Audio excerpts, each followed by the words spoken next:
Let me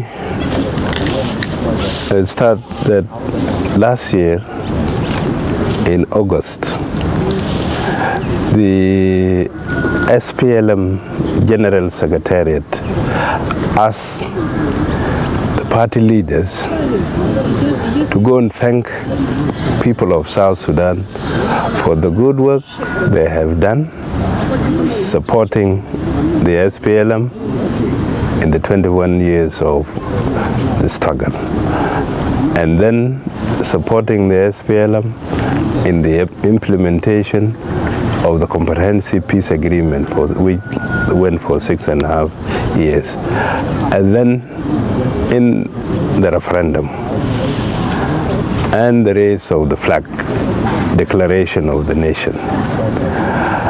When we visited the 10 states, I went to one of the states.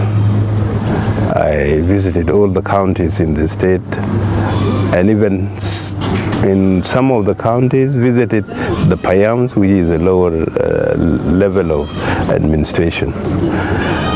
When we brought all the reports, generally the people and members of the SPLM were saying the SPLM has lost vision and direction. We expect this to be discussed by the leadership.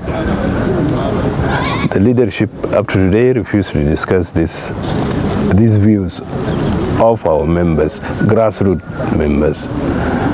However, yesterday we started the meeting of National Liberation Council.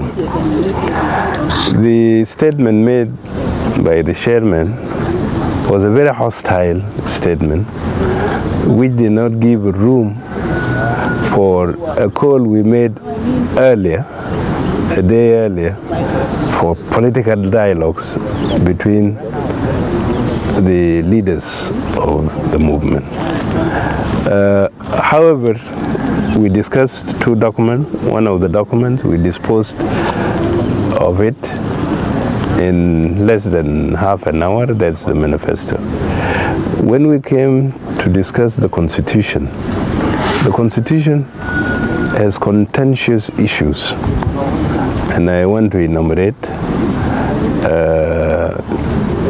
There is a provision in the draft which says the deputies of the chairman would be nominated by the chairman, and that the Politburo, which is the highest body, would also be nominated by the chairman.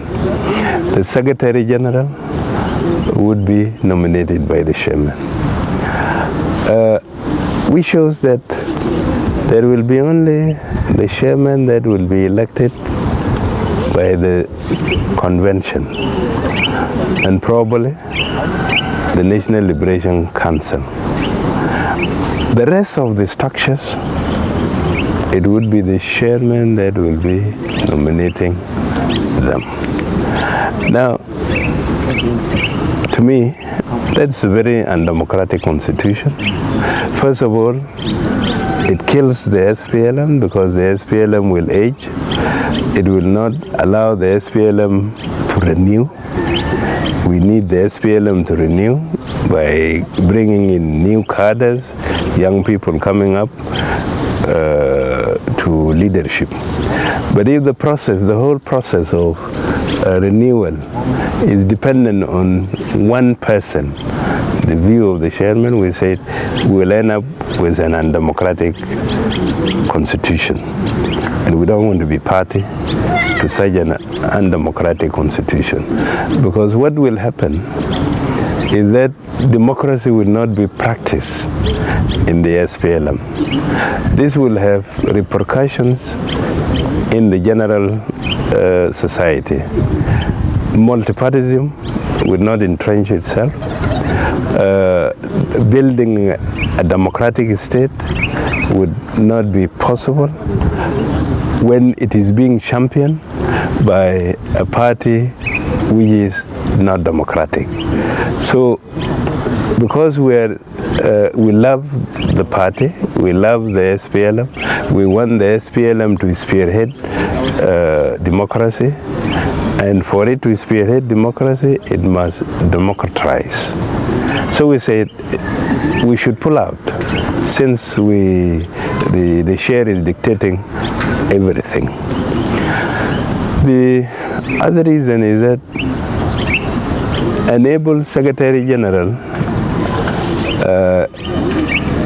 has been dismissed from position of Secretary General and would be dismissed from all the structures of the SPLM without proper investigation, and even the investigators became also the judges, judging him in absentia. We say we cannot be used as a rubber stamp to pass such a resolution dismissing a top leader. On top of that is a liberator who has capabilities. So these are the problems that made us to withdraw. Another thing is that the mode of voting. Internationally, it is known that if you want to discuss serious matters, you use secret ballot as the mode of voting. The chairman and few others are insisting that it must be by show of hands. Show of hands intimidates. Show of hands distorts issues. Why would we subject our party to intimidation? Excuse being given is that our population is illiterate and that our members are predominantly illiterate. But we have done, our population voted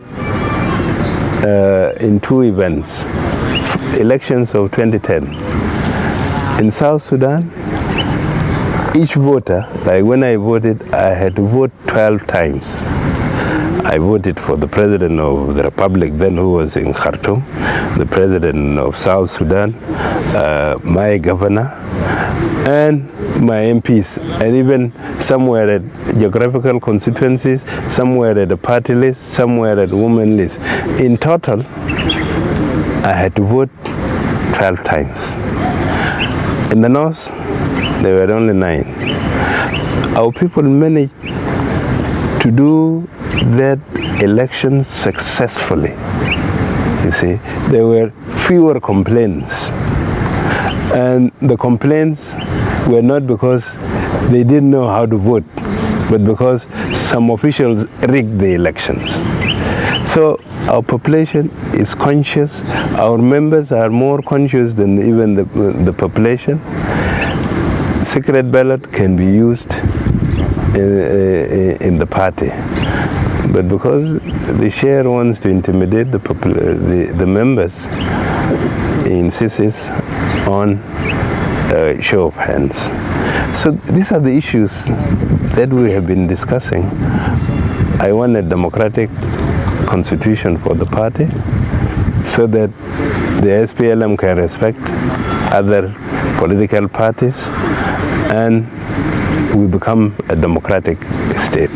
So what is the way forward from here now? We will take the matter to our grassroots membership and to the National Convention. We will also evaluate it. What's the best way to do, even? Because we have agreed that our struggle must be within the party. See. Thank you very much. Yeah. Because of these issues, the process is flawed. The process is undemocratic. It will end up into an undemocratic constitution. So we decided, let's pull out. We cannot be used as a rubber stamp for an undemocratic constitution.